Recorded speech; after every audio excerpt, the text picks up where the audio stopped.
বন্ধুরা, আজকে আমি আপনাদের বানিয়ে দেখাবো বাটার পনির মশলা।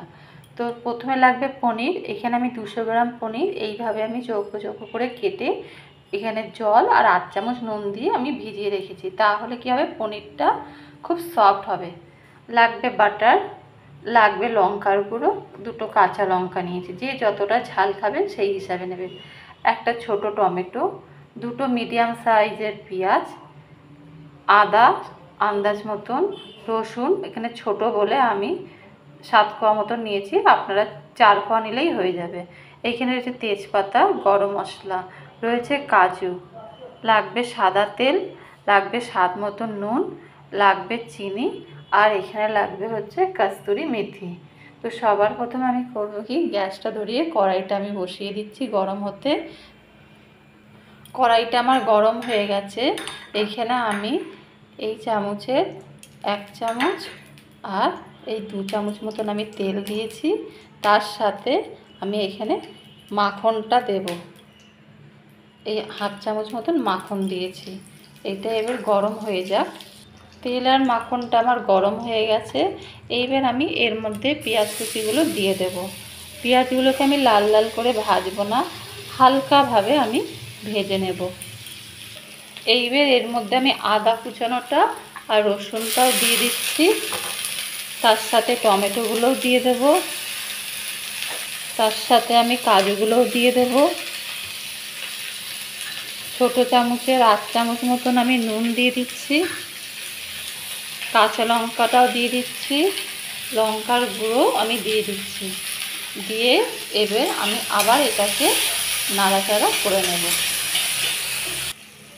দেখুন আমার মশলাটা তৈরি হয়ে গেছে। এইবার আমি এই মশলাটাকে একটা জায়গায় নামিয়ে ঠান্ডা করব।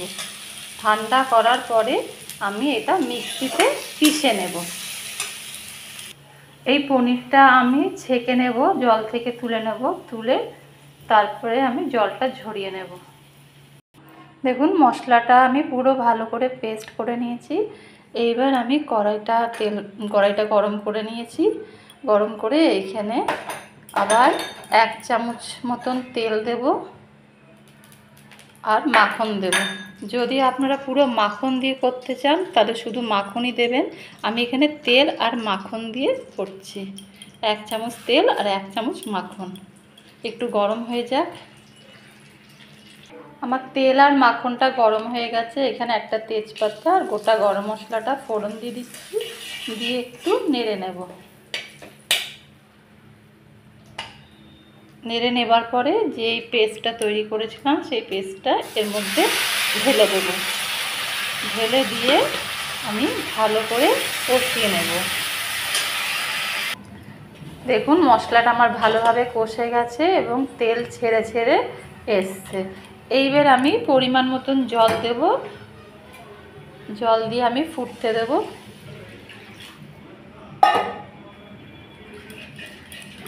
এবার একটু নেড়ে দিলাম, নেড়ে এবার এটা ফুটবে। আমার ঝোলটা ফুটে উঠেছে। এইবার এই পনিরগুলো এর মধ্যে আমি দিয়ে দেব।